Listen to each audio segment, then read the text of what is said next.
Muito boa noite a todos e a todas. Nós estamos dando início a mais um Diálogo ANSUR.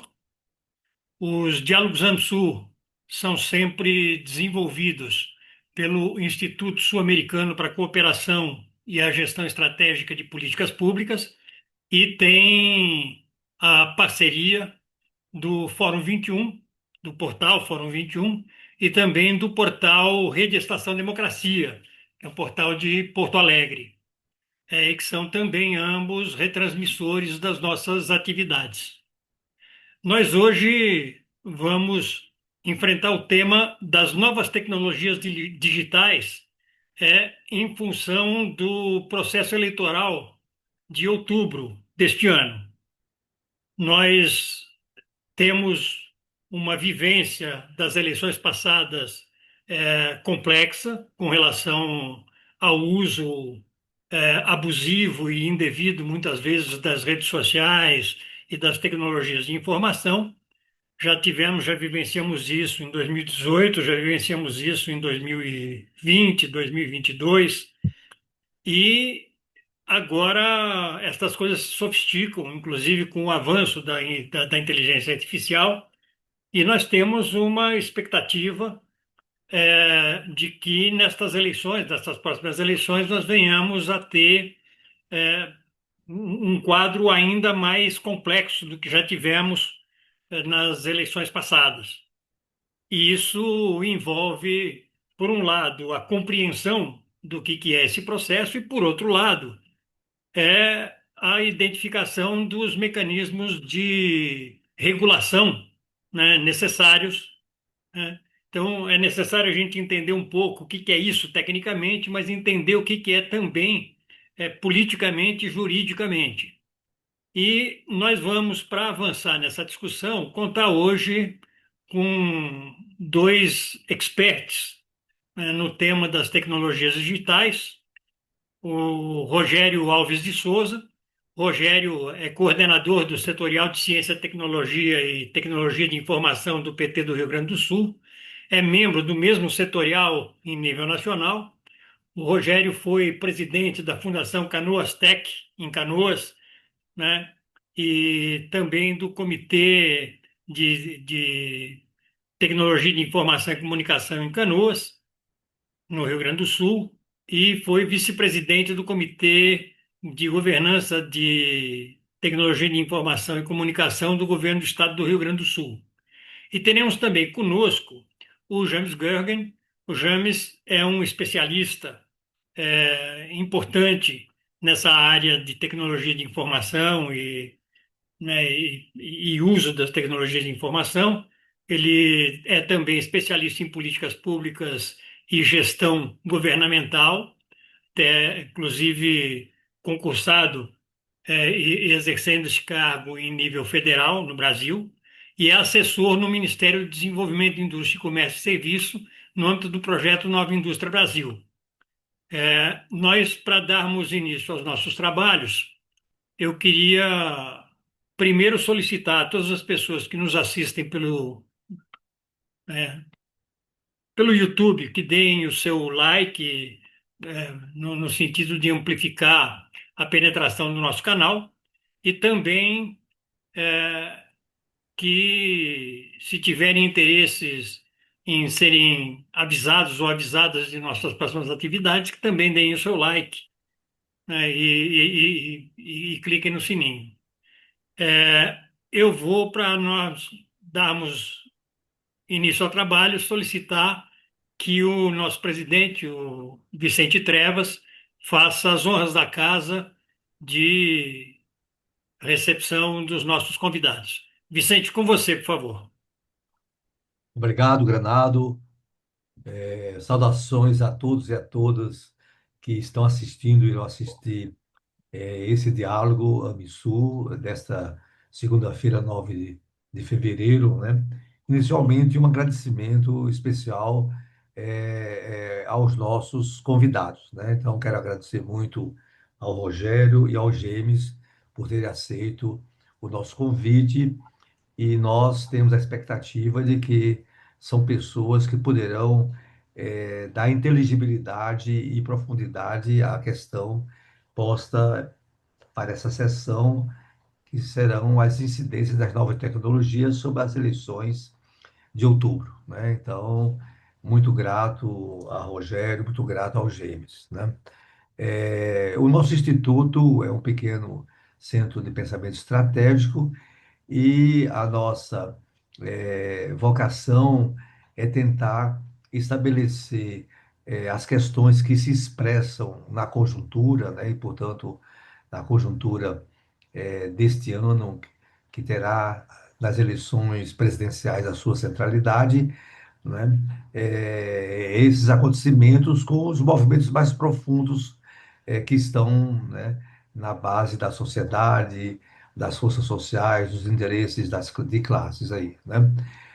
O tema de hoje sobre a relação tecnologia e eleições é um tema que, como país, né, como candidaturas, nós já vivenciamos, né? 2018 foi um primeiro ensaio onde nós, as candidaturas progressistas, àquele momento, nós somos surpreendidos assim pela capacidade de manipulação das tecnologias, né, induzindo o comportamento eleitoral.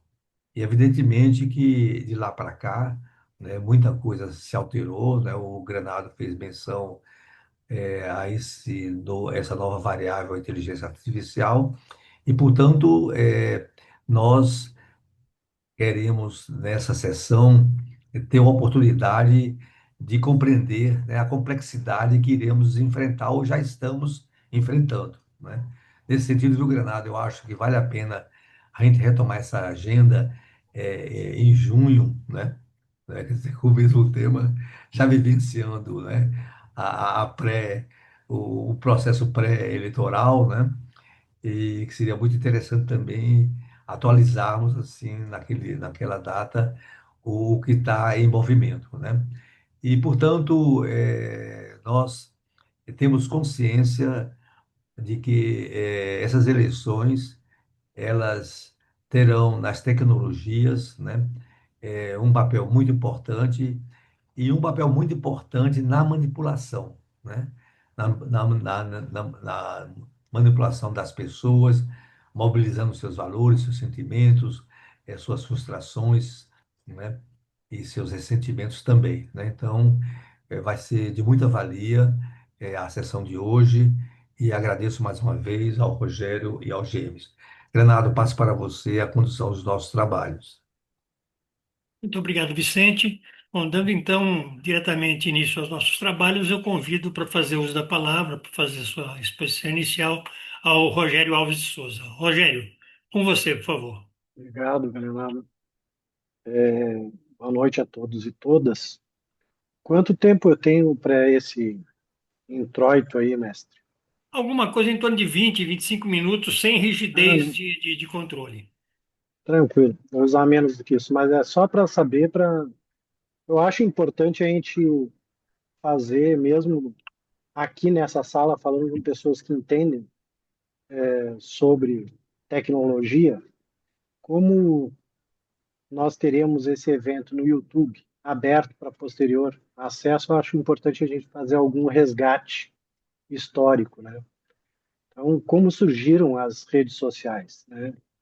Elas, primeiro, né, para espanto de todo mundo, elas não nasceram como máquinas de manipulação política, né? Elas surgem basicamente com três movimentos distintos. Uma cultura de internet aberta, onde se tinham fóruns, lista de e-mails, blogs, chats, né? O MSN, IRC, etc. E a ideia central era conectar pessoas, compartilhar interesse e construir comunidades específicas. Depois, em torno dos anos 2000, a gente teve o advento da Web 2.0. Ali, a gente tem uma internet que deixa de ser somente para as pessoas consumirem, de lerem. Elas passam também a participar e a criar conteúdos. Daí surgem plataformas como Orkut, MySpace, Facebook, Twitter, né? Então, eles produzem e deixam de consumir. Agora, o terceiro ponto mais importante é que o objetivo inicial das redes era conectar amigos e conhecidos, facilitar a integração social e criar rede de afinidade. Era para música, para estudos, trabalhos, nada disso tinha foco eleitoral ou geopolítico no começo. Tá? Eu faço essa observação para que a gente consiga entender. Da mesma forma, os algoritmos, para que eles foram criados, né? Qual o objetivo deles? Eles também não surgiram inicialmente para manipular, mas sim para organizar o excesso de informações que nós tínhamos na web, que temos, né? Então a gente antes não tinha nada que filtrasse e a gente ficava perdido para conseguir localizar aquilo. A intenção então inicial dos algoritmos era para ser uma ferramenta técnica e neutra, né? Era para resolver o problema da abundância de milhares de posts que era impossível mostrar tudo. Então ela personalizava a experiência, mostrava conteúdo que era mais relevante, baseado no quê? Em curtidas, cliques, visualização e manter o usuário ativo. Bom, o capitalismo verificou isso e a gente começa a ter uma virada disso, né? Porque quando se consolida esse modelo de negócio baseado em publicidade, né? O uso capitalista do algoritmo ele é muito importante. Ele começa a decidir o que tu vê primeiro, né? Então, os algoritmos passam a otimizar o engajamento através também de emoções que geram cliques, através de medo, desejo, raiva, indignação, etc. e tal, né? Não raro, a gente está pensando em sapato e daqui a pouco a gente abre as redes hoje em dia e aparece um monte de propaganda de sapato, né? Mas quando que a política entra no jogo, né? A gente tem alguns casos emblemáticos. A gente teve o Cambridge Analytica, com a coleta de dados em 2014, um contexto político em 2016 e a revelação desse escândalo só em 2018. Mas eu considero que antes disso, lá em 2013, nós tivemos aqui no Brasil a utilização política das redes sociais, que era naquela jornada de junho de 2013, né, dos 20 centavos, posteriormente MBL e o início do golpe da Dilma, certo? Além disso, a gente vê um uso intensivo nas eleições dos Estados Unidos, do Brexit, Brasil, Índia, Filipinas. Só que eu queria alertar, exemplo da última eleição que a gente teve dificuldade, mas também a gente teve um grande problema com a tecnologia nas eleições presidenciais da Venezuela em julho de 2024, recente agora, tá? Bom, a partir daí o algoritmo ele deixa de ser só para uso técnico e vira efetivamente uma infraestrutura de poder político, né? As redes sociais que nasceram para conectar pessoas e os algoritmos surgiram para organizar a informação. Mas agora a atenção das pessoas virou mercadoria. Então os algoritmos passam a moldar as emoções, comportamentos e escolhas políticas. Ele deixa agora, inclusive, de apenas te mostrar e te sugerir alguma coisa. Ele molda, né, o posicionamento político. A gente pode dizer que atualmente as plataformas digitais elas segmentam as pessoas com base nos seus dados, seus comportamentos e as suas emoções. Elas sabem mais de nós do que nós mesmos, né? Cada curtida que a gente dá, cada clique ou visualização gera dados que os algoritmos passam a usar para prever e manipular as reações emocionais que a gente vai ter. Nós, todo cidadão que está utilizando as redes, passamos a receber conteúdo muito específico que exploram esses medos, as crenças, vulnerabilidades emocionais e a percepção política, né? O foco hoje do algoritmo não é apenas informar racionalmente, mas manter estado emocional que favoreçam certos posicionamentos políticos e comportamentos eleitorais. A disputa política, no meu ponto de vista, ela é deslocada da arena pública aberta para circuitos privados e opacos de algoritmo. Nós não temos acesso ao que eles fazem e como que eles fazem, né? O eleitor, muitas vezes, ele pode, inclusive, acreditar que ele está vendo uma notícia que é comum, quando, na verdade, não é. Ele está apenas recebendo uma visão segmentada, personalizada e manipulada da realidade para ele, de acordo com o que nem nós mesmos sabemos, né? Hoje, então, as redes sociais, elas não mostram apenas o mundo de forma neutra. Elas ajudam a construir ele, mas de acordo com quais interesses? O que que tem por trás dessa construção, né? Os algoritmos, eles são fechados, como eu falei, eles são usados para a disputa da hegemonia política, e no mundo isso, não é só no Brasil. As big techs, elas não são brasileiras, elas pertencem ao capital internacional. O capital internacional tem lado, e certamente não é o lado progressista que está em curso no Brasil. Ao contrário, né? Eu tinha comentado ali, e o bom do nosso evento é que ele não é apenas as redes sociais e a eleição, é as tecnologias, né? As novas tecnologias. Nós tivemos, como eu comentei, as eleições presidenciais na Venezuela em julho de 2024. Qual foi o impacto da tecnologia lá? Como que eles agiram? Principalmente no dia das eleições e no dia seguinte, tá? Foram realizados mais de 30 milhões de ataques cibernéticos por minuto. 65% desses ataques maliciosos eram para causar sobrecarga e tornar indisponíveis os sistemas. E 17% deles era para roubo de dados. Os ataques eles foram realizados a 25, principalmente a 25 instituições públicas do país, incluindo a estatal petrolífera, passando por empresas de comunicação e telecomunicações, até o sistema eleitoral. Os ataques foram atestados, inclusive, pela empresa de segurança dos Estados Unidos, certo? Não sou eu que estou inventando isso.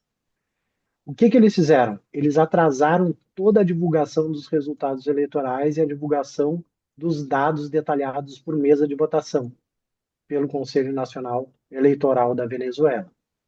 Essa situação foi a referência para a narrativa de afastar, desde então, em virtude disso, a credibilidade nas eleições daquele país e no sistema eleitoral como um todo, né?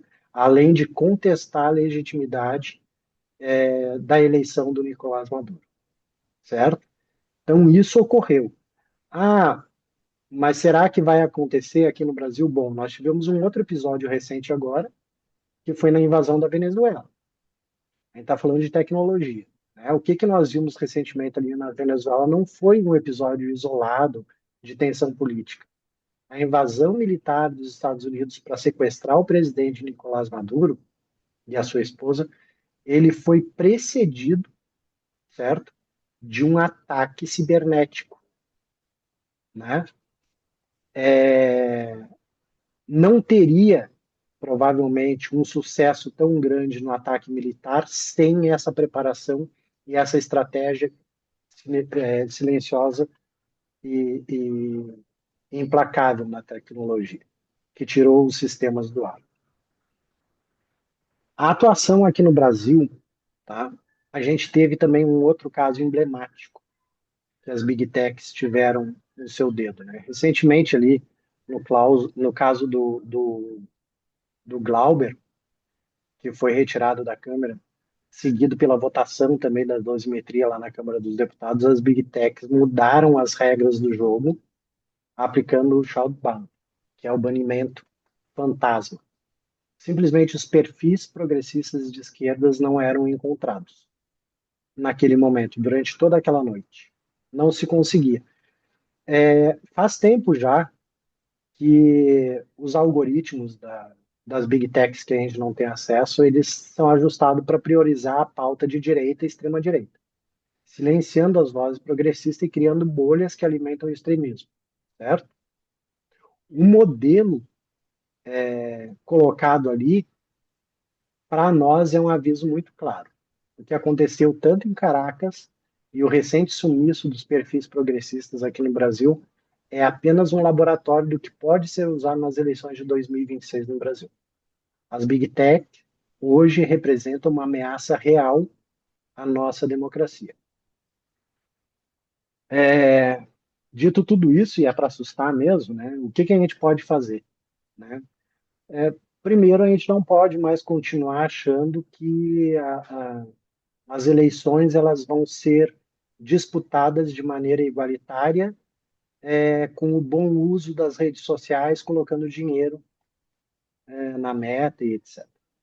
Não se trata mais disso, né? A gente está vendo uma série de coisas acontecendo, a gente tem novas tecnologias como a inteligência artificial e a gente vai precisar se posicionar, né? Então não basta mais, e mais do que não se posicionar apenas na seara da comunicação, mas não basta mais combater apenas os sintomas, como a desinformação isolada ou fake news. Nós precisamos enfrentar a infraestrutura que permite essa manipulação. Tá? Então, primeiro passo, reconhecer que a manipulação algorítmica aliada à criação e manipulação com a internet, com a inteligência artificial, elas são uma ameaça real ao sistema eleitoral, à democracia e à soberania nacional. Se nós não tivermos esse entendimento, vai ficar difícil a gente conseguir ir para frente. Segundo, precisamos atualizar as normas eleitorais e jurídicas, né, para que essa manipulação comportamental ela seja pelo menos tratada como uma forma de fraude. E o uso de microsegmentação, provavelmente o James vai falar sobre isso, existe uma microsegmentação emocional nas campanhas que ela seja transparente ou até proibida, né? Exigindo que as plataformas abram os seus algoritmos para as autoridades brasileiras e que divulguem claramente como que está sendo segmentado o seu conteúdo e os seus algoritmos. Eu sou membro do Setorial Nacional e também coordenador aqui no Rio Grande do Sul do Setorial de Ciência, Tecnologia e Tecnologia da Informação. No último período agora, as nossas teses, praticamente no Brasil todo, foi pela soberania digital, científica e tecnológica, né? Basicamente, a gente está trabalhando em cima dessa pauta que a gente considera cara. Ao saber que tinha uma consulta pública do TSE, e entendendo que a gente precisa intervir na legislação, o setorial se manifestou e fez as suas contribuições para o Tribunal Superior Eleitoral, né? Dentre essas contribuições, a gente falou sobre uma redefinição mais ampliada do que é desinformação eleitoral. Hoje está muito rasa essa terminologia, né? Uma responsabilização por campanhas coordenadas de desinformação, depois de entender o que é ela. Solicitamos uma transparência integral da propaganda e limites da microsegmentação eleitoral digital. Colocamos uma cláusula a respeito da proteção dos dados eleitorais sob jurisdição nacional, quer dizer, está no Brasil, não pode sair do Brasil, são dados brasileiros, né? Solicitamos que fossem definidas regras específicas para o uso eleitoral de mensageria, então não é só rede social. Mensageria, lá em 2018, a gente já descobriu o estrago que ela pode fazer, e ela continua podendo fazer, né? Um combate preventivo e repressivo aos disparos em massas, uma identificação e proibição das contas automatizadas e de engajamento artificial, a gente está falando dos robôs, uma regulamentação, veja bem, a gente não tem a regulamentação nem das Big Techs e nem da IA no Brasil, só que está chegando as eleições e a gente precisa ter a regulamentação do uso da IA nas campanhas eleitorais. Como isso, né? Com rotulagem obrigatória e padronizada, é uma pergunta, ou com a proibição de impulsionamento, a vedação e responsabilização da distribuição. São assuntos que a gente precisa aprofundar ainda o debate, né? Mas me parece que dado, e daí é uma visão pessoal minha. Dado a vulnerabilidade que nós estamos, talvez a vedação de impulsionamento para conteúdo que tenha IA ou que seja manipulado seja algo a ser levado em consideração, né? Além disso, a gente pediu uma transparência mínima e obrigatória dos algoritmos eleitorais e recomendamos ao TSE uma auditoria independente dos sistemas, algoritmos e conteúdo gerado e manipulado por IA. Aqui eu estou falando de uma auditoria técnica, certo? Que serviria à justiça eleitoral. Reforçar também a cooperação das plataformas com o TSE e a responsabilização delas, né? Assinando termos claros aí. E um cuidado muito grande, aqui já tem a ver com a Venezuela, a respeito da cibersegurança eleitoral, né? Para a continuidade do serviço e resposta aos incidentes, caso ocorram isso. O que eu posso falar a respeito dessa contribuição? Nem tudo que nós gostaríamos a gente pôde sugerir ao tribunal. Por quê? Porque existiam limitações de escopo e de prazo na consulta pública do Tribunal Superior Eleitoral, né?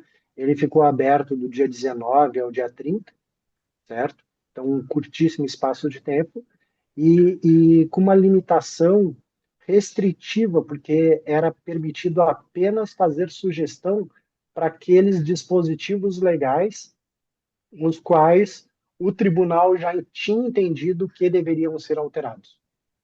Outros dispositivos que eles não tinham entendido necessidade de alterar sequer estavam abertos à consulta pública. Dispositivos eventualmente inexistentes, dado ao avanço das novas tecnologias, não eram permitidos. Então, dado isso, nós estamos pleiteando, não sei se a gente vai conseguir, contato com uma audiência com o Tribunal Superior Eleitoral para que a gente consiga aprofundar, né, esse debate, esses riscos, né? O Partido dos Trabalhadores também não foi só o setorial, o Partido dos Trabalhadores também apresentou 12 itens solicitando ajustes dentro da legislação e com o mesmo problema que a gente verificou, né? Que a gente tem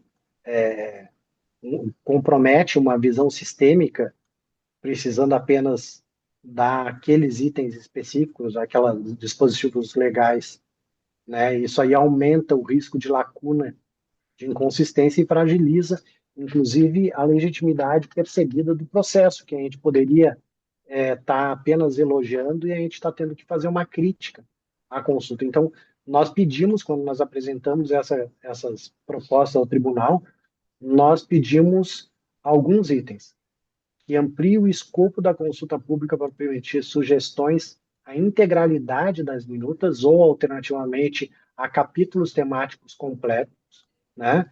Que disponibilizasse uma versão integral e consolidada das minutas, com a indicação do texto vigente e do texto proposto, e um mapa das alterações, a inclusão de campo específico para novo dispositivo, né, evitando prejuízo de ausência de algum artigo-alvo ou capítulo específico decorrente das novas tecnologias e que assegure a devolutiva pública mínima das contribuições, um relatório temático, acolhimento, rejeição, justificativa sintética, de maneira pública e transparente para que a gente tenha o controle social também, tá? Então, assim, o nosso cenário ele não é bom, não é nem um pouco bom. A gente estava atrasado enquanto instituição, e eu acredito que isso agravou bastante nos últimos períodos, de acordo com as novas tecnologias e o risco que a gente tem. Tem um velho ditado, eu quero encerrar aqui e já passar para o James, para ele poder aprofundar também esses temas aí. Mas tem um ditado que diz o seguinte: que uma imagem vale mais do que 1.000 palavras, né? E antes a gente tinha, eu sei, não quero generalizar, mas a gente tinha um pastor que dizia para a fiel que era para seguir tal caminho. E ela acreditava porque ele estava dizendo. Nas próximas eleições, ele não só dirá, ele terá imagens, né, e vídeos, e vai ser muito complicado conseguir combater tudo isso. Vai ser muito complicado. A gente está indo, e não será, reitero aquilo que eu iniciei, a minha fala não será apenas com quanto que a gente vai colocar de dinheiro na meta, não será apenas com notas públicas de desagravo, etc. e tal.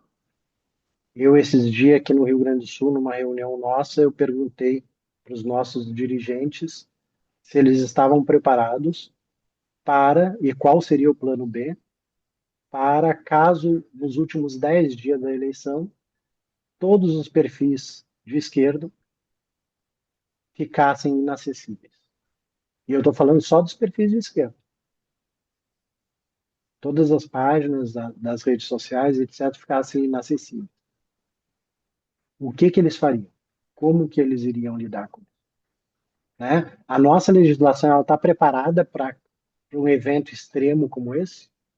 Né? Então, eu não tenho todas as respostas, tenho mais perguntas. Tá? Então, por hora, eu acho que é isso. Eu acho que tem bastante conteúdo para a gente poder debater. E deixo com o James aí, agradecendo novamente poder contribuir nesse debate. Muito obrigado, Rogério. Você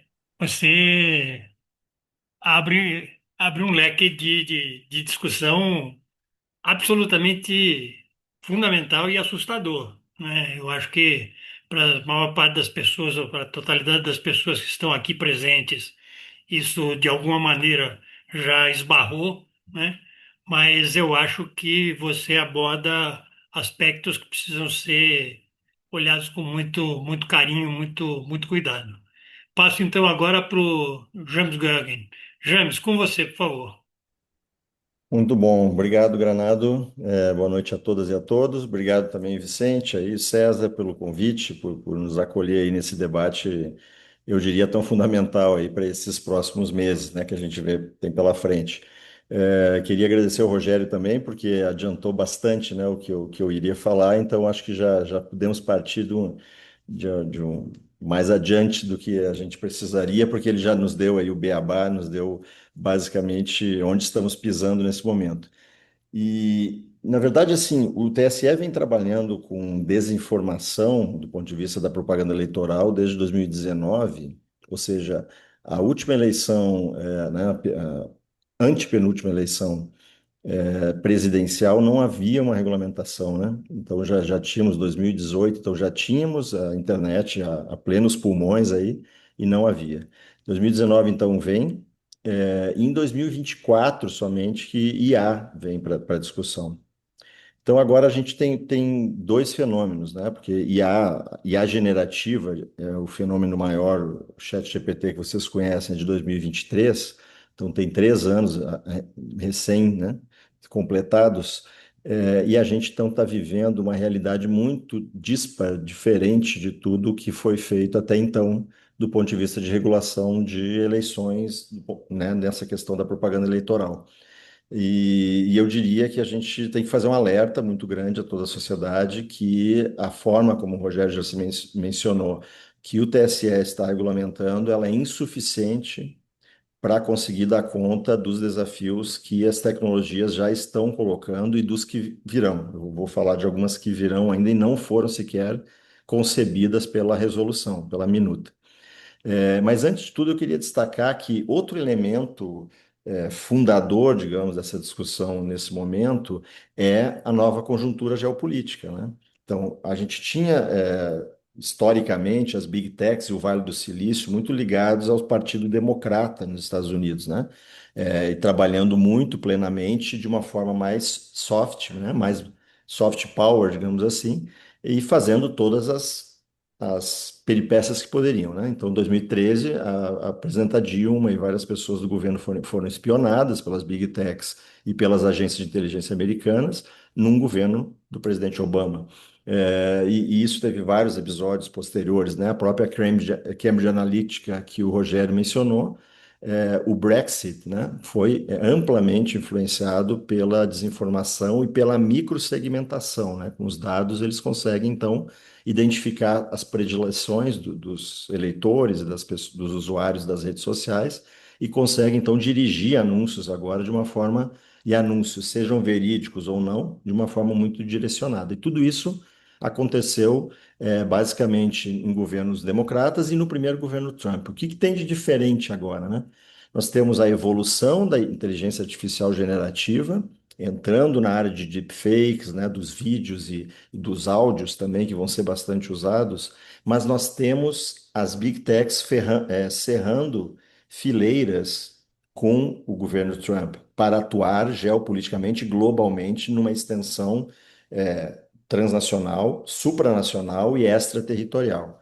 Eu acho que essa é a principal guinada que a gente vai assistir nesse momento, porque essas empresas, e junto com esse governo, vão vir participar das nossas eleições. Já estão, já participaram em outros anos, mas eu acho que agora, com algumas empresas do Departamento de Defesa e da área do Departamento também de Estado, se torna ainda mais preocupante, né? Porque Palantir, Andrew são empresas, OpenAI mesmo, da ChatGPT, têm contratos com o Departamento de Defesa, e estão prestando serviços de garimpagem de dados e criando ferramentas que, como o Rogério falou, no caso da Venezuela, tiveram um papel fundamental naquele apagão todo que ocorreu ali para o sequestro do presidente Maduro.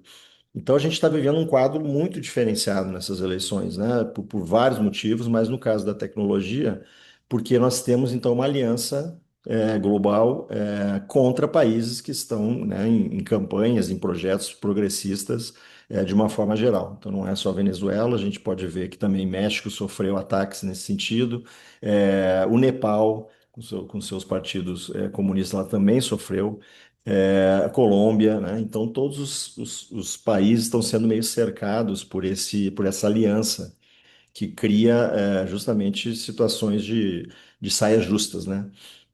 Com o seu poderio todo, eles controlam 50% dos cabos submarinos, 70% da infraestrutura de nuvem, né?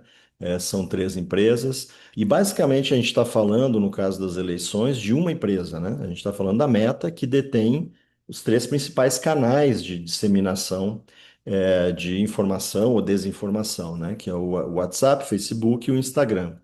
Basicamente, esse deveria ser o foco de preocupação do TSE com tudo que pode ser feito. Mas agora, com o deepfake, com essas tecnologias voltadas à IA, o TSE e os tribunais regionais vão ter que ampliar o escopo, porque a gente tem aí mais ou menos de 10 a 15 plataformas de IA podendo ser usadas como instrumento de manipulação eleitoral, ou pior, né? Uma coisa que eu venho chamando a atenção, já escrevi dois textos sobre isso, são os que eu chamo de afetos artificiais, né? A gente começou esses últimos 3 anos numa relação tão firme, digamos assim, com essas plataformas de IA, que a gente troca, muitas pessoas trocam confidências, informam sobre o seu time de futebol preferido, sobre o nome dos seus familiares, e tudo isso dentro desse ambiente de plataformas de IA. E a gente está esquecendo que no pleito, agora, as pessoas também vão perguntar, principalmente os indecisos, vão perguntar quem eu devo votar. Meu perfil é esse, eu já não acredito mais em política. Não, vamos fazer aqui uma imagem possível. Não acredito mais em política, em quem eu poderia votar? E os vieses desses algoritmos que vão estar no pleito, vão estar operando, eles não estão sendo objeto de escrutínio do TSE, né? A resolução não se debruça sobre a relação com agentes de IA dessa natureza, como eu estou falando. Essa relação eleitor-plataforma de IA, nesse aspecto, não é objeto da resolução. Eu acho isso uma das coisas mais sérias, por quê? Porque ela vai além da desinformação. Às vezes, o viés algoritmo de IA pode estar dando uma informação, mas no íntimo, entre uma pessoa e uma máquina, que você não sabe como pode ser usada essa informação e como ela vai trocar confidências e a intimidade que essa pessoa criou com essa máquina, com esse sistema, né? acaba tendo um peso importante. Se vocês forem fazer pesquisas nessas plataformas, já deem uma olhada, porque já tem um viés claro de algumas candidaturas prediletas. E eu acho que isso precisa ser denunciado e fortemente defendido que o TSE se debruce sobre isso, porque isso não é, a gente não pode considerar propaganda eleitoral, mas ela é uma interação social, nesse caso, uma interação privada entre uma pessoa e um sistema computacional que tem um viés, que foi programado para dar respostas, né? Isso não é, ele não faz isso sozinho, ele tem toda uma programação por trás, então esse para mim é um dos assuntos mais sérios. Outro assunto muito sério é que o WhatsApp vai passar a oferecer propaganda, publicidade paga na sua aba lá de canais, né? Não na aba de conversas, mas na outra aba que dá acesso a vários canais que a gente conhece. Então, os candidatos vão poder anunciar ali também. E aí a gente sabe como funciona o WhatsApp, como tudo isso pode ser manipulado e essas coisas podem ser, né, colocadas aí no ventilador digital, como eu chamo, né? Então, eu acho que o Rogério também já salientou fundamental a questão da microsegmentação, a questão do ponto de vista da rotulagem, porque a resolução não está determinando qual o tamanho do aviso, quanto tempo ele tem que ficar na tela, dizendo que aquilo ali é imagem forjada por IA. E a resolução não faz o vínculo entre a desinformação produzida em IA e a IA pura, digamos assim, uma IA que foi feita, uma informação só que produzida com IA. Isso vai ter que ser dito, mas não tem detalhamento de como isso será feito.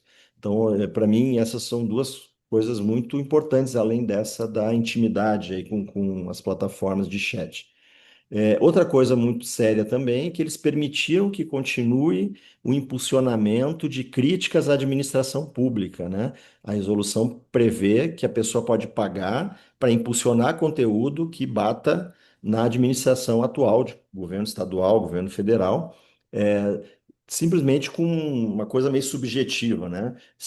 Que não possa haver vinculação eleitoral, né? Nessa campanha, digamos assim.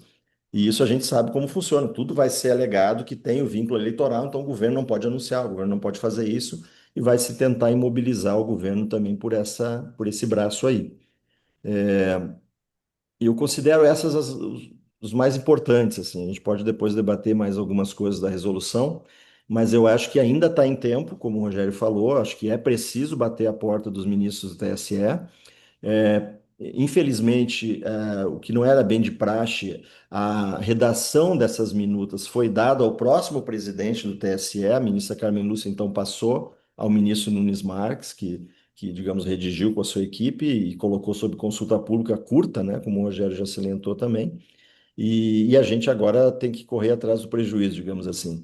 Então, tem algumas questões que eu diria que, principalmente as questões que foram esquecidas, né, que foram ignoradas, digamos. E também as que estão presentes na minuta, mas que precisam ser reformuladas. Então, não vou me estender, porque eu queria mais ouvir até vocês, a experiência política de vocês, para ver como é que a gente pode, né, tentar navegar. Eu propus nesses textos que eu falei, tem um texto aí, o César tem, eu não sei se eu passei para o Granado, sobre o que os partidos progressistas deveriam fazer. Eu venho batendo nessa tecla desde junho do ano passado.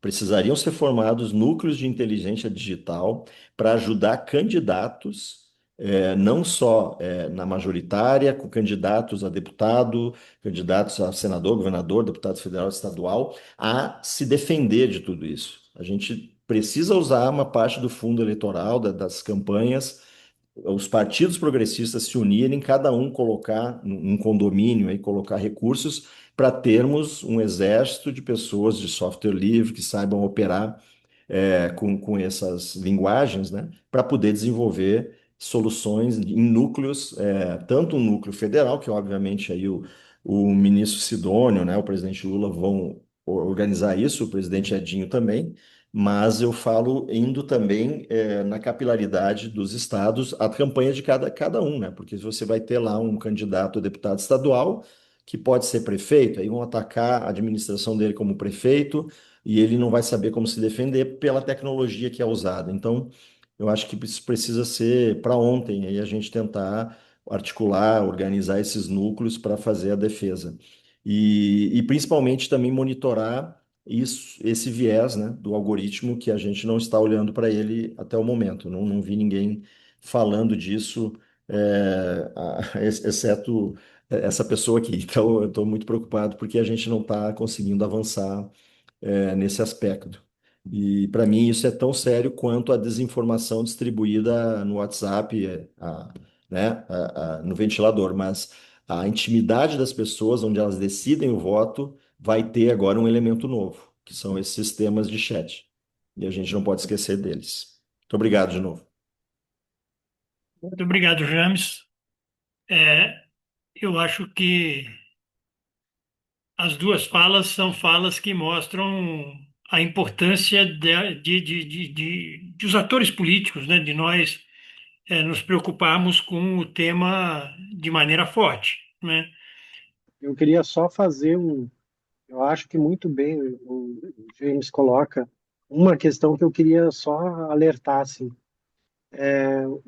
A Justiça Eleitoral não está prevendo verificar essa interação com a inteligência artificial e ela será uma formadora de opinião, certo? E ela não tem nada de inteligente nem de artificial.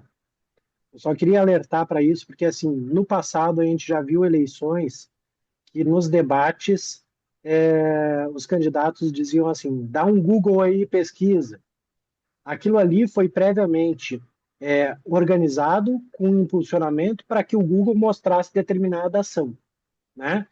A inteligência artificial, ela irá consumir o que entregam para ela. A gente tem um caso emblemático de uma chuva de peixes e justificando o porquê dessa chuva de peixes, e quando tu pergunta para ela, ela diz que de fato choveu peixe.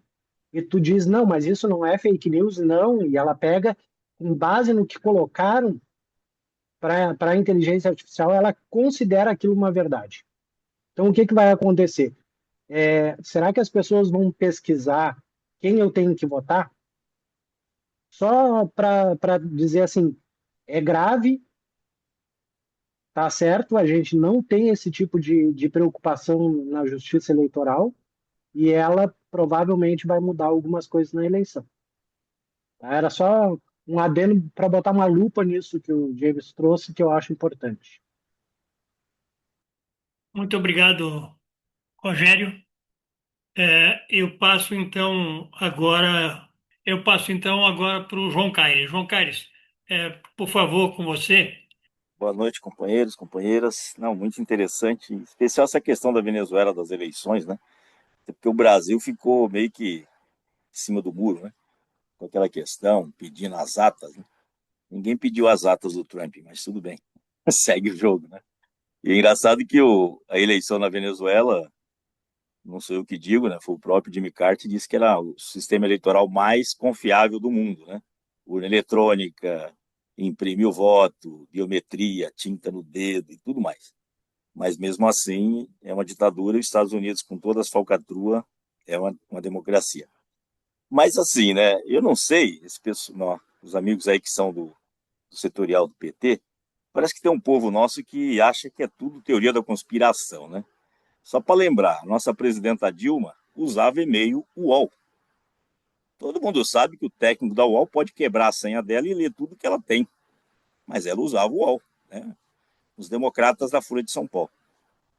E assim, a gente não cria um programa de comunicação mensageiro nosso, poderia ter.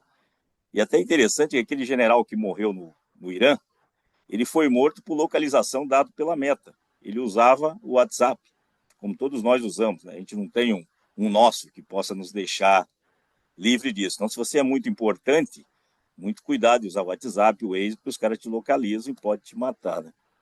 Assim como hoje a gente percebe que não basta mais, você não precisa mais escrever, procurar alguma coisa para depois aparecer um monte de propaganda na sua tela. Você falando, os caras já estão te espionando. Então está cada vez pior. Aí só eu estava conversando no começo aqui com, com o Granado, que agora em janeiro eu li um livro, alguns livros, né? Eu li esse aqui, que chama, é do Jaron Lanier. é um cara que está desde o início na questão da inteligência artificial, das redes sociais, conhece todos os criadores. Eu não sei se vocês já leram, mas eu achei interessante, porque ele fala que desde o início, os caras das redes sociais já sabiam que eles podiam manipular as pessoas. Inclusive, tem um monte de empresa que paga. Elas nem fazem propaganda, mas elas pagam para eles manipularem as pessoas. Por isso que a gente vê um bando de maluco aí se transformando, né? Pessoas que eram de um jeito e se transformarem em outras pessoas. Então, essa questão não é só na eleição, é algo permanente que a gente tem que vigiar, né? Algo permanente. Aí ele coloca aqui algumas coisas, né? Um dos argumentos, você está perdendo seu livre-arbítrio, né? As redes sociais minam a verdade, a gente já sabe disso. As redes sociais transformam o que você diz em algo sem sentido. E aqui, só chegando no nosso ponto aqui, as redes sociais tornam a política impossível, né? Então, não sei se vocês já leram, mas tem muita coisa interessante nesse livreto aqui. Ele não diz assim para você apagar, mas para você saber, você pode apagar, que seria bom, mas para você saber como é que os caras fazem, né? Aí, na sequência, eu estou lendo um outro livro que fala sobre a ignorância, né? A história da ignorância aqui, a ignorância, a história global do Peter Burke. E tem até uma parte com o Max Planck, né, da física quântica, que ele fala que a ciência vive de funeral em funeral, né? Que aí morrem os caras que são contrários às ideias, que são os resistentes, os que acreditam, falam que é a teoria da conspiração, e aí os jovens conseguem mudar um pouco isso, os novos argumentos. Então, queria que vocês falassem um pouco disso, né? Porque nós estamos ferrados.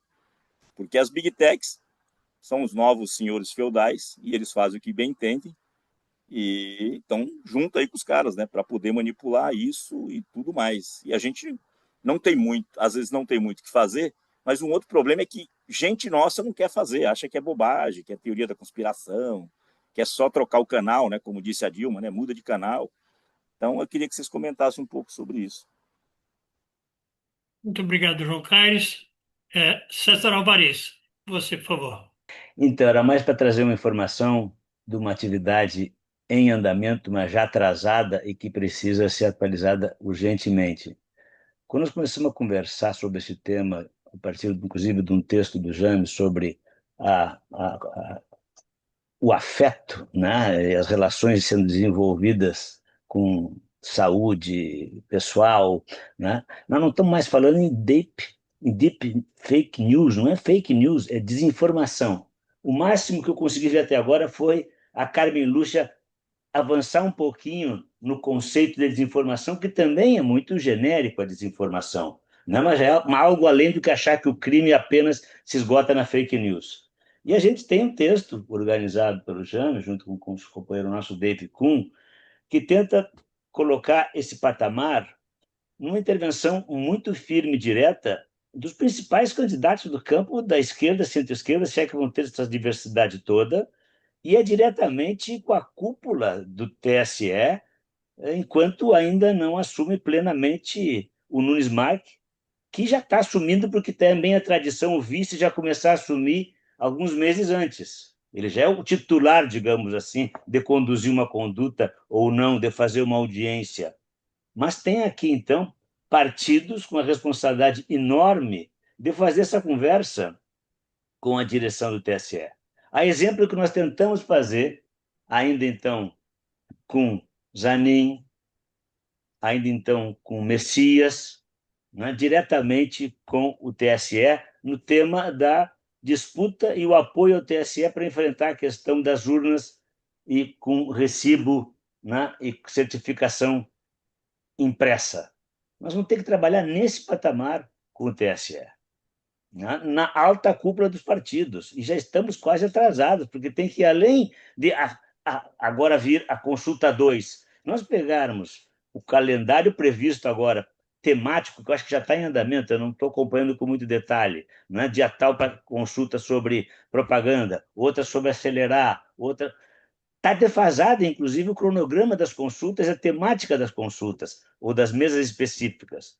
E tem que se impor atores de maior grandeza. Então, há um espaço, inclusive na presidência do TSE, ou na corregedoria, muito amplo. Agora, é preciso trabalhar politicamente urgentemente. Isso vai muito além, evidentemente, de nós, sócios da ANSUR ou deste grupo aqui. Isso é alguma coisa que o presidente Edinho já está sabendo, já está acompanhando, está se preparando a volta dele do Congresso, né, desse final de semana que teve o aniversário, mas vai exigir uma mobilização e uma sensibilização bastante maior, inclusive com os partidos amigos, né? E diretamente também com dimensões jurídicas, mas vai muito além disso o tema da desinformação.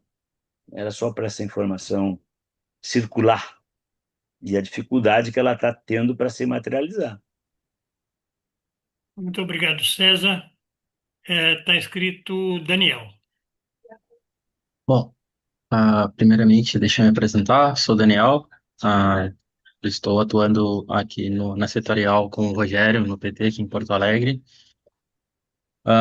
A gente tem, pelo menos uma vez por semana, conversado sobre todas essas questões, sobre tudo que envolve essa questão da inteligência artificial e das novas tecnologias, também para as questões eleitorais e para as questões também de projetos de desenvolvimento no Brasil, de uma área um pouco mais sólida na área de tecnologia, na área digital, né?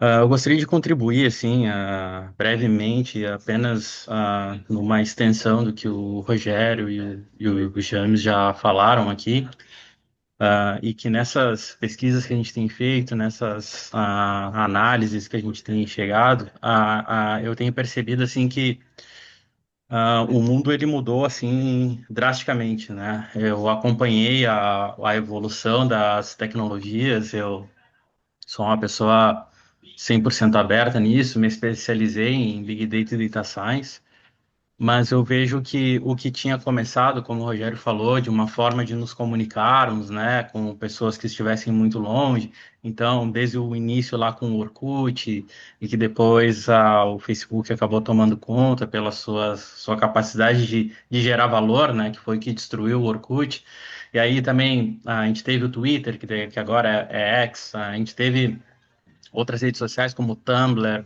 enfim, eram muitas, né?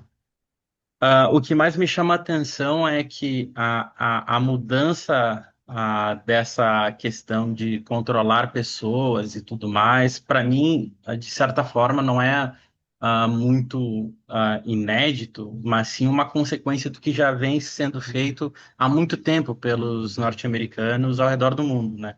Então, desde o fim da Segunda Grande Guerra, nós passamos aí pela Guerra Fria e onde a utilização de inteligência, né, através de muitas formas para se conseguir atingir os objetivos, era o comum, né? A cooptação que o Brasil teve no regime militar, né, que eles compraram literalmente os militares e eles atacaram todas as pessoas que eram contrárias ao regime, ou seja, contrária às ideias de status quo dos norte-americanos, né?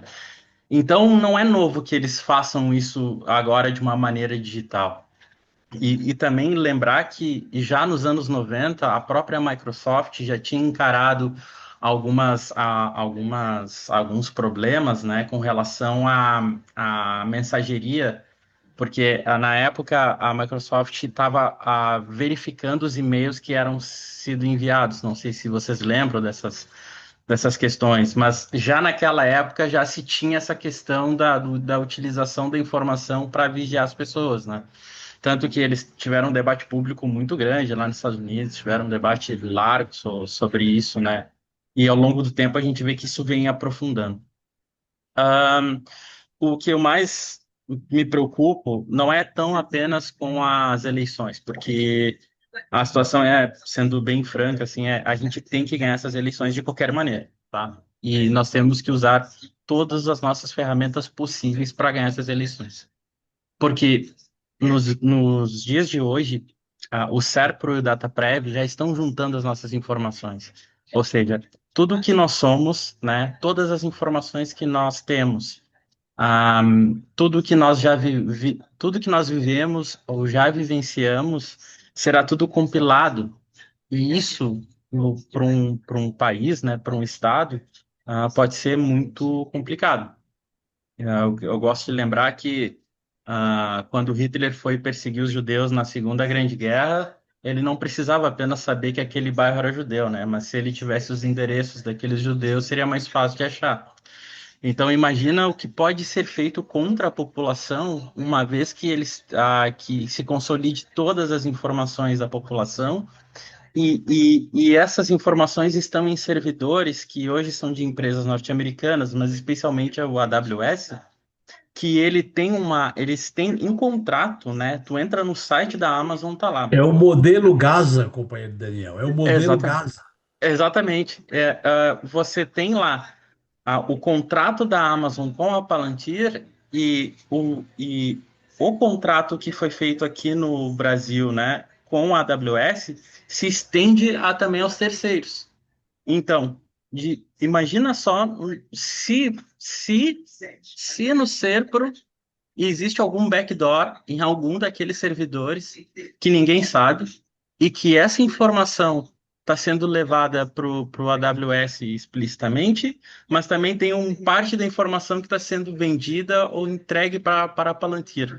O que será de nós que estamos na reunião aqui, né? Que estamos hoje lutando não apenas por um futuro, mas por um Brasil melhor, né? Por um Brasil onde todas as pessoas possam ter a liberdade de trabalhar, de viver, de buscar seu desenvolvimento pessoal, né?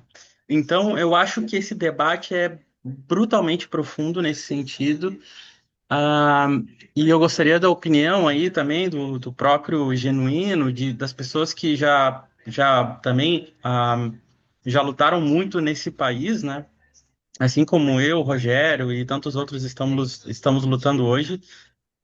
Como é que a gente sai desse enredo, né? Porque eu entendo que é muito difícil, né? Tenho conversado isso muito nos debates dentro do partido, que é muito difícil a gente bater de frente, literalmente, se revoltar com tudo e querer explodir tudo, né? Mas eu acho que nós temos que ter uma capacidade de absorver tudo isso, né? Que está acontecendo e transformar em fortaleza para o nosso país, né? Fazer uma análise aqui, né? Fazer uma análise de SWOT, né? As fraquezas e as forças. Nós temos que pegar todas as nossas fraquezas, né? Verificarmos o que a gente é fraco hoje, que a gente pode melhorar, e pegar todas as nossas fortalezas e potencializar, né? Porque eu acredito que a única saída para o nosso país hoje, tá? Passando essas eleições, e certamente nós vamos ganhar, é um debate assim, ó, não apenas da questão da tecnologia, mas da evolução do ser humano. Porque você não pode apenas evoluir tecnologicamente, mas você tem que evoluir o saber, né? As pessoas. Então, as pessoas precisam estar no mesmo nível da tecnologia. E eu acho também que só vamos ter a soberania, né, de fato do nosso país e daqui a pouco, daqui a 20, 30 anos, não sofrermos mais uma tentativa de golpe ou qualquer outro problema, apenas se nós tivermos a capacidade de nos apropriar dos meios de produção. Não tem outra saída. A China demonstra isso, né? A Rússia demonstra isso, a Coreia do Norte demonstra isso, a Índia demonstra isso, né? E os indianos, aqui, fazendo um parênteses, eles têm uma sociedade muito parecida com a brasileira, né? As mazelas indianas, em algum nível, né? Algumas coisas são muito parecidas com a nossa, né? E tanto Índia quanto China, eles vieram fazer todo o programa espacial deles no Brasil dos anos 80. E hoje hoje a Índia se orgulha de ser, né, de todas as potências que tem, de todos os países que têm a Lua, né, na bandeira. A Índia se orgulha de ser o único desses países, né, que não tem a Lua na bandeira, mas está na Lua, né? Então, eu acho que esse é o grande debate que a gente tem que fazer. Agora também eu estava vendo que a China descobriu uma forma de conseguir bloquear os satélites de órbita baixa, né? Que são os satélites da Starlink ou de outras empresas aí. Ah, gente, eles só conseguiram isso porque eles desenvolveram todo o setor tecnológico deles, porque eles se apropriaram dos meios, né? Você pode ser um empresário lá e não tem nenhum problema você ser um empresário, mas você não é dono do Estado, né? Você não toma decisões que te beneficiem em detrimento da sociedade inteira. Então, eu acho que esse debate precisa ser assim, ó, não apenas aprofundado, mas consolidado no Brasil e angariar forças de todos os setores, mesmo os antagônicos, né? Retirando os supremacistas brancos, mas de todos os setores, de que a gente possa evoluir para um Brasil melhor, né? Para uma soberania e, quem sabe, para um Brasil que todos nós podemos criar nossos filhos de uma maneira mais tranquila e sem esses solavancos aí que a gente tem recebido, né? Esses avanços, principalmente externos. Obrigado. Muito obrigado, Daniel. Samuel, com você, por favor. Eu vou ser breve aqui, tá certo, Granado? Para não ocupar muito tempo dos nossos palestrantes. Muito me interessa, na verdade, uma potencial resposta do Estado brasileiro ao desenvolvimento dessas novas tecnologias no sentido do seu aporte de reação para essas eleições, tá certo? Eu queria que se eles pudessem, eles se estendessem um pouco mais nisso, porque acho que todo mundo colocou muito bem aqui que a gente está em estado de cheque, né? O Brasil ele tem essa função no sistema burguês global de servir como laboratório de testes, porque é a maior democracia que se pode testar isso. A parte da Índia, só que o partido da liderança indiana ele tem muito mais poder do que qualquer liderança aqui no Brasil, né? Então a gente serve de laboratório, toda eleição já tem duas, três na verdade, deve servir para mais duas aí, enquanto a gente alinha o aparecimento da inteligência artificial generativa com o funcionamento de uma democracia, né? Pelo que eu li do dono da Palantir, né, do Peter Thiel, esses caras pensam realmente que o regime democrático é algo que vai fenecer nesse século. Eles veem o mundo dessa forma, fazem uma releitura da Cidade de Deus, do Agostinho, para dizer que, na verdade, a gente chegou num limite histórico de que ou encerra isso, ou na verdade o que encerra o modo de vida deles, né? Então eu queria muito saber realmente que alternativas a gente está visualizando para as eleições de agora, sobretudo porque a gente está a poucos meses justamente do encerramento do começo do processo eleitoral, tá bom? Se a gente pudesse se alongar nisso, eu agradeço demais. Obrigado. Muito obrigado, Samuel. Bom, não tem mais ninguém inscrito, eu vou devolver para o Rogério e para o James. Eu queria é, solicitar, tanto para o Rogério quanto para o James, que tentassem nessa fala final não só responder às diferentes intervenções que ocorreram aqui, mas que tentassem abordar o tema do e daí, certo? Diante de toda essa situação, o que que são movimentos que ainda precisam ser feitos, né? Eu vislumbro é, algumas questões que podem ser importantes, centrais, né? Então, por exemplo, é, eu tenho visto na mídia, inclusive na mídia alternativa, muito pouco material que aprofunde essa questão. Portanto, há uma questão aí que é formação de massa crítica, ou seja, como trabalhar a formação de massa crítica. Segundo, é como colocar em movimento os atores políticos que precisam enfrentar esse tema, certo? Eu vou me dar o direito de fazer uma consideração que eu posso estar equivocado, certo? Mas eu acho que, por exemplo, num movimento em relação ao Tribunal Superior Eleitoral, que foi produzido a partir do setorial, deveria ter sido produzido pela direção nacional do partido. Ou seja, quem é o ator de verdade, o ator político que está colocando a cara e que tem densidade política para isso, né? Ou seja, é o peso relativo do ator, né? Ou seja, eu acho que o movimento que vocês fizeram é um movimento importantíssimo, mas acho que esse movimento deveria ter sido dirigido, e espero que não tenha sido bloqueado se houve a tentativa, né? Deveria ter sido dirigido no sentido de que o ator político, direção nacional do partido, e na busca de relação com outros atores políticos também com a mesma densidade, institucionais, né? é, Pudesse fazer. Ou seja, eu gostaria de entender como é que vocês vislumbram o enfrentamento desse tema, dado o fato de que a gente está na contramão do tempo, né? Nós temos muito pouco tempo para que algumas medidas ganhem densidade ou ganhem público, e temos muito pouco tempo para que se forme massa crítica em torno desse tema, tá? Então, eu devolvo agora imediatamente para o Rogério. Rogério, com você, por favor. Buenas, tem bastante coisa aqui, vamos tentar ser bem sucinto e tentar atender o desafio que o Granado nos coloca, que é o e daí, que a gente pode fazer, né, com tudo isso. Para atender esses objetivos, vou começar de trás para frente, misturando algumas coisas para fazer um pouco de sentido. Primeiro, eu coloquei aqui no chat, o PT, ele efetivamente entrou também com um pedido, não foi só o setorial.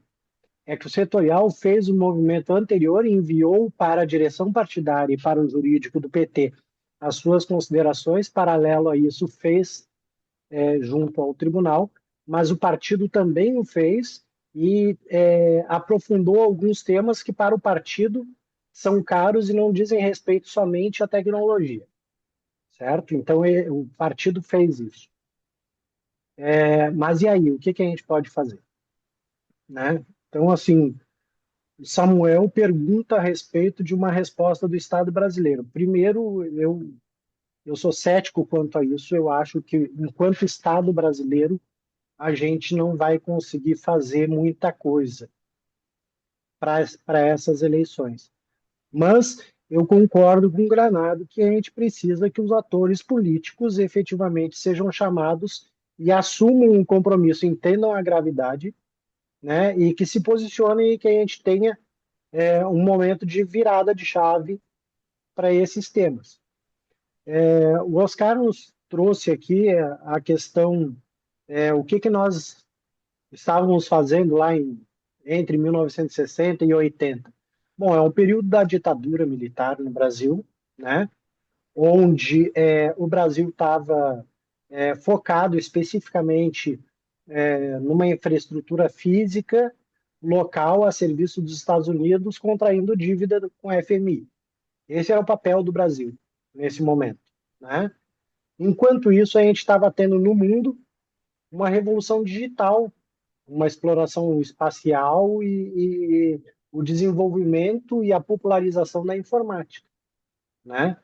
E nada disso o Brasil estava participando como ator, sequer coadjuvante. E depois percebeu, né? Então, assim, a gente mostra que desde da invasão aqui em 1500, que dizem que é o descobrimento, que a gente tinha uma colonização, passando por este período onde a gente ficou à margem, e nos dias atuais, onde antes a gente exportava para o Brasil e agora a gente exporta os dados do povo brasileiro, certo? A gente continua vivendo num colonialismo brutal, né? O João Teles, o Caio traz a questão do e-mail da presidenta, enquanto era presidenta, na condição de presidenta, utilizando um e-mail privado, né? E que foi, inclusive, hackeado. E o Mazzoni lembra desse dia que ela ligou para ele, hackearam meu e-mail aqui. Qual e-mail, presidenta? O direto? Não, não, esse aí eu não gosto de usar, é ruim. E daí ele, bom, então não hackearam, a senhora leu as letrinhas miúdas, né? Quando eu digo que é muito difícil a gente conseguir sair disso, é porque é o seguinte, esse alerta que o João nos traz aí, certo? Me rememora o caso do Snowden, né? Foi em 2013, não é agora. Há mais de uma década, a gente sabe que a gente está sendo monitorado, que os dados estão sendo utilizados, e na época tinha o FISLI, a gente conseguiu fazer um grande barulho a respeito disso, mas depois disso não se tocou mais no assunto. E isso só evoluiu né? As novas tecnologias só ajudaram para esse serviço, ninguém desfez esse serviço de monitoramento, de vigilância, etc. e tal, né? César, ele traz muito bem a questão da gente não, hoje a gente sequer está discutindo a questão da deepfake, a gente precisa avançar na questão da desinformação, e ele vai além, né? Ele traz, e daí respondendo um pouco o que o Granado nos pergunta, e fazer o quê? Ele traz a questão dos núcleos de inteligência digital, trabalhado pelo James, pelo Dave e outros companheiros. Ali tem uma parte de algo que eu acho que a gente precisa construir. Só que eu acho que a gente precisa ir além. Ele pode até ser este nome, mas nós precisamos efetivamente radicalizar nisso. A gente precisa ter uma ofensiva tecnológica progressista no Brasil. A gente precisa ter isso. De fato, financiado pelos partidos, tem a ver com o que o Granado traz sobre os atores políticos estarem conscientes da gravidade, e a gente precisa ter uma ofensiva tecnológica. Por quê? Porque a gente precisa várias frentes. Uma coisa é localizar os problemas, as fake news, o que a gente está sendo atacado com antecedência e com qualidade, certo? Com o pessoal do software livre, etc. e tal. Outra coisa é nós termos os nossos hackers do bem, né? A gente precisa, já que nós vamos ter uma guerra, que a gente vai utilizar as armas deles e que são monitoradas por eles, certo? Nós precisamos efetivamente ter os hackers do bem para que dentro dessa ferramenta a gente possa interferir também. Mas paralelo, olha só, já vou para o terceiro item que eu acho que é importante. Nós precisamos efetivamente constituir uma rede soberana, alternativa ao que nós estamos aqui, inclusive, por exemplo, para que a gente consiga se manter se comunicando se acontecer alguma coisa. Hoje nós estamos aqui fazendo um trabalho, certo? Que é muito importante, que ele é delicado. Rogério, essa é a questão central, uma rede soberana. É o ponto central. Exato. Né? Nós hoje estamos aqui fazendo um debate muito importante, profundo, grave, sobre a soberania do nosso país, né? A democracia, as eleições, e nós estamos utilizando uma plataforma das Big Techs para fazer essa conversa. Nós temos outras ferramentas? Tem o Jitsi, né? Quando que nós vamos conseguir conscientizar e ter esta rede alternativa, ter meios para que a gente consiga sobreviver perante tudo isso? Por que eu digo? Eu acho que esses 3 pontos dentro do núcleo de digital, né, de inteligência digital, tendo a questão ofensiva, a questão alternativa de uma rede soberana, etc. e tal, talvez a gente comece a caminhar. Só que a gente não pode se iludir, porque a gente não vai substituir a rede atualmente. Nós não somos a China, nós não somos a Rússia. Nós somos um país periférico colonizado digitalmente. Hoje nós temos o governo, além de tudo que nós já sabemos que as redes sociais fazem com o cidadão comum, que monitora, que sabe o gosto, isso, aquilo, aquele outro, elas ainda estão dentro do governo. Não é culpa do presidente Lula. Eu estou falando de uma herança muito grande, que está impregnada dentro do governo, onde tem também as cláusulas, onde eles têm acesso a dados sensíveis da população. Eles conseguem, através de inteligência artificial, manipular aqueles dados e descobrir quem é que vai sofrer um infarto daqui a 3 anos. Só que eles não vão utilizar isso para curar o infarto, e sim para vender remédio. Entendeu? Então, assim, a gente tem muitos passos a serem dados. A soberania digital, científica e tecnológica não será feita na próxima década, demora para fazer, mas efetivamente, Granado, encerrando aqui, eu acho que sim, nós temos algumas coisas que precisam e podem ser feitas de maneira emergencial, né? Criar esse núcleo, a gente conseguir trabalhar em favor da democracia, né? Monitorando, ajudando, identificando o que é desinformação, o que está sendo manipulado, também criando uma rede alternativa soberana e os hackers do bem, né? Para que a gente entre na rede deles, entre na plataforma deles e a gente consiga fazer o contraponto, tá? Eu acho que basicamente é isso que a gente precisa fazer para agora e que a gente pode, fora isso, continuar brigando com os aspectos legais, regulatórios e jurídicos para que a gente tenha um mínimo de segurança jurídica no próximo período, tá? Então, eu acho que é isso, a minha contribuição por enquanto. Deixa o James também, a partir da proposta e provocações que foram feitas, colocar, abrilhantar aí o nosso debate. Obrigadão. Muito obrigado, Rogério. Eu passo então também para a fala final para o James. James Goergen. Por favor, James. Bom, obrigado, Granado. Bom, foram tantas perguntas e a própria fala do Rogério também despertou muita coisa aí, né? Tentando organizar, já que teve a encomenda do Granado, tentando organizar, eu acho que sim, como vocês falaram, a infraestrutura nacional digital precisa ser um trabalho para ontem. Eu acho que o novo programa de governo do presidente Lula deve ter um capítulo abordando soberania digital e abordando a construção de um projeto nacional para o ecossistema digital brasileiro.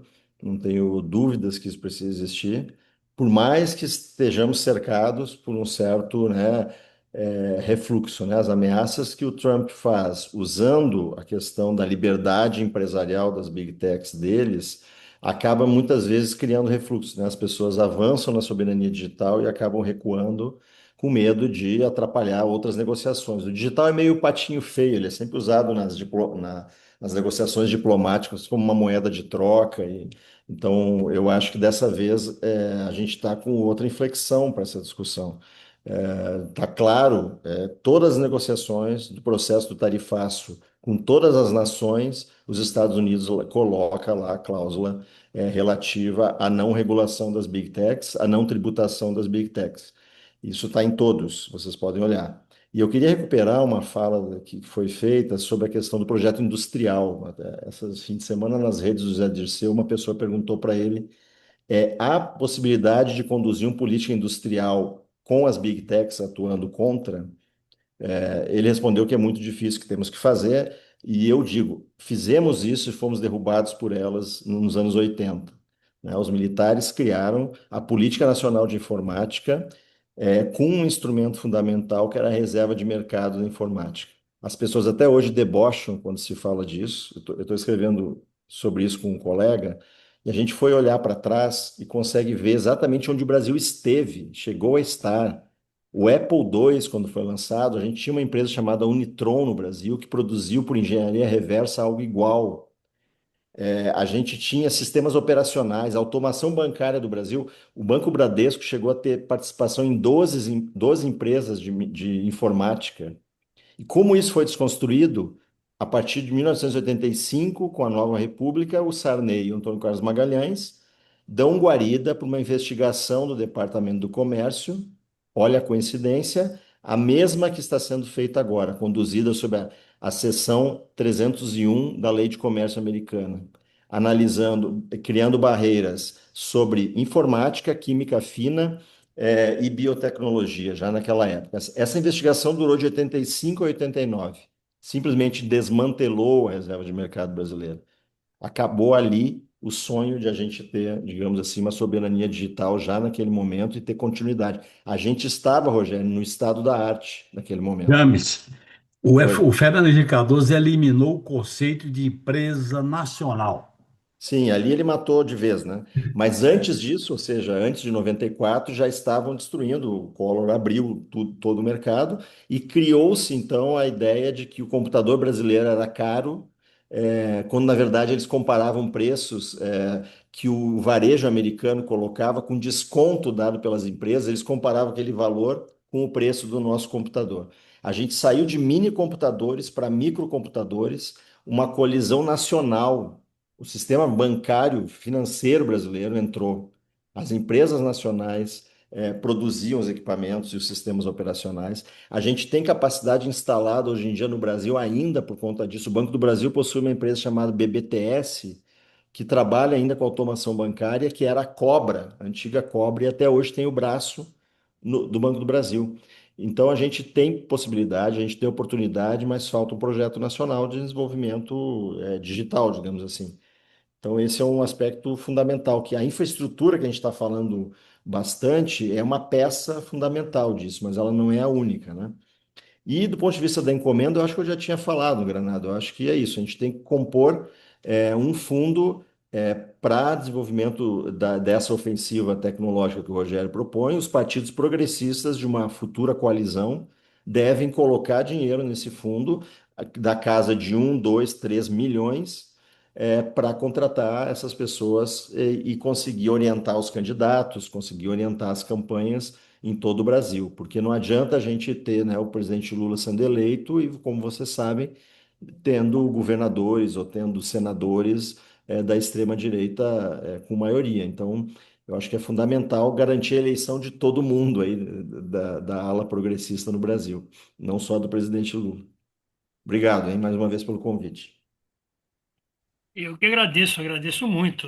Eu acho que o debate de hoje abre espaço para uma série de temas que a gente vai ter que abordar em alguns outros momentos, certo?